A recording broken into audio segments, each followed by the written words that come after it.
നാം ചോദിക്കുന്നതിലും നനയ്ക്കുന്നതിലും അത്യന്തം പരമായി ചെയ്യുവാൻ നമ്മിൽ വ്യാപരിക്കുന്ന ശക്തിയാൽ കഴിയുന്നവന് സഭയിലും ക്രിസ്തുയേശുവിലും എന്നേക്കും തലമുറ തലമുറയായി മഹത്വമുണ്ടാകട്ടെ.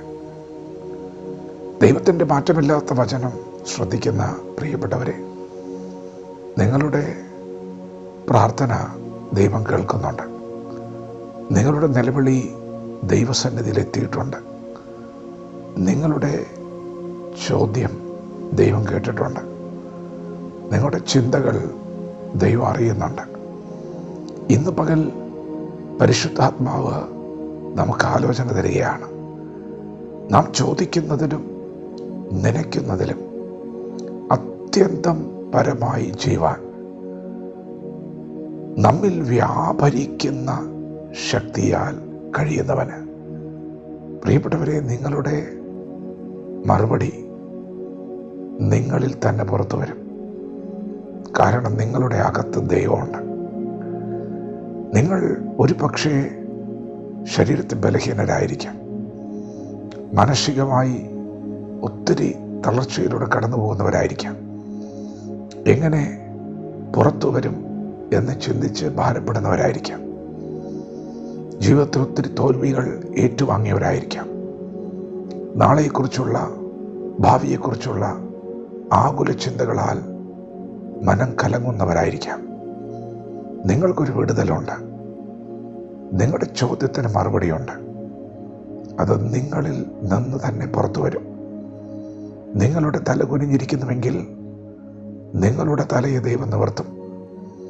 നിങ്ങൾക്ക് ശബ്ദിക്കുവാൻ പോലും കഴിയാതെ നിങ്ങൾ ഞരങ്ങുന്നുണ്ടെങ്കിൽ നിങ്ങളുടെ നാവ് തുറന്നു തന്നെ നിങ്ങൾ ദൈവത്തെ അത്യുച്ചത്തിൽ മഹത്വപ്പെടുത്താൻ പോവുകയാണ്. എവിടെയാണോ നിങ്ങൾ തകർക്കപ്പെട്ടത് അവിടെ തന്നെ ഒരു ദൈവശക്തി വ്യാപരിക്കും. അതെ, നമ്മിൽ വ്യാപരിക്കുന്ന ശക്തിയാൽ കഴിയുന്നവന് നിങ്ങളുടെ അകത്ത് ദൈവമുണ്ട്. ദൈവം നിങ്ങളിൽ ഉണരാൻ പോവുകയാണ്. നിങ്ങളുടെ അകത്ത് ദൈവമുണ്ട്. ദൈവം നിങ്ങളിൽ എഴുന്നേൽക്കാൻ പോവുകയാണ്. യേശുക്രിസ്തുവിനെ നിങ്ങളുടെ അകത്ത് പരിമിതപ്പെടുത്തുവാൻ ഒരു രോഗത്തിനോ ശാപത്തിനോ ബലഹീനതയ്ക്കോ കഴിയുകയില്ല. യേശു കർത്താവ് കല്ലറയിൽ അടക്കപ്പെട്ടപ്പോൾ യേശു കർത്താവ് ഉയർത്തെഴുന്നേൽക്കുമെന്നുള്ളത് ദൈവിക വാഗ്ദത്തമായിരുന്നു. നിങ്ങൾക്ക് വാഗ്ദത്തം ലഭിച്ചിട്ടുണ്ട്. ദൈവം നിങ്ങളെ മാനിക്കുമെന്ന്, അനുഗ്രഹിക്കുമെന്ന്, ഉപയോഗിക്കുമെന്നൊക്കെ പറഞ്ഞിട്ടുണ്ട്. പ്രിയപ്പെട്ടവരെ, യേശുവിനെ ഉയർപ്പിക്കുമെന്നാണ് പിതാവ് പറഞ്ഞത്. എന്നാൽ യേശു കർത്താവ് പുറത്തു വരാതിരിപ്പാൻ ചിലർ കല്ലുരുട്ടി വെച്ചു, ചില മുദ്രകളൊക്കെ പതിപ്പിച്ച്, കാവൽക്കാരെയൊക്കെ വെച്ച് യേശുവിൻ്റെ ഉയർപ്പിനെ തടയാൻ ശ്രമിച്ചു. എന്നാൽ വാഗ്ദത്തത്തിൻ്റെ സമയമായപ്പോൾ സ്വർഗത്തിൽ നിന്ന് ദൂതനിറങ്ങി കല്ലുരുട്ടി മാറ്റി. ആ കല്ലറ തുറന്നു. യേശു കർത്താവ് മൂന്നാം നാൾ മരണത്തെ ജയിച്ച് ഉയർത്തെഴുന്നേറ്റു. നിങ്ങളുടെ അകത്ത് യേശുവുണ്ട്. യേശുവിനെ ലിമിറ്റ് ചെയ്യുവാൻ ആർക്കും കഴിയില്ല. നിങ്ങളോട് ആരെങ്കിലും നിങ്ങളെ ദൈവം ഉപയോഗിക്കുമെന്നോ നിങ്ങൾ വെളിച്ചമാകുമെന്നൊക്കെ പറഞ്ഞിട്ടുണ്ടെങ്കിൽ അത് നിങ്ങളോട് പറഞ്ഞതാണ്.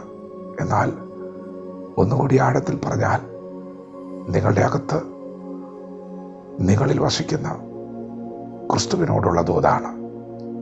യേശുക്രിസ്തു ഭൂമിയിൽ ന്യായം സ്ഥാപിക്കും. യെരൂശലേമിൽ മാത്രമല്ല, ഇന്ന് പകൽ നിങ്ങളുടെ അകത്ത് വന്നത് നിങ്ങളുടെ ദേശത്ത് ന്യായം സ്ഥാപിക്കാനാണ്. നിങ്ങളുടെ ദേശത്ത് വെളിച്ചമാകാനാണ്.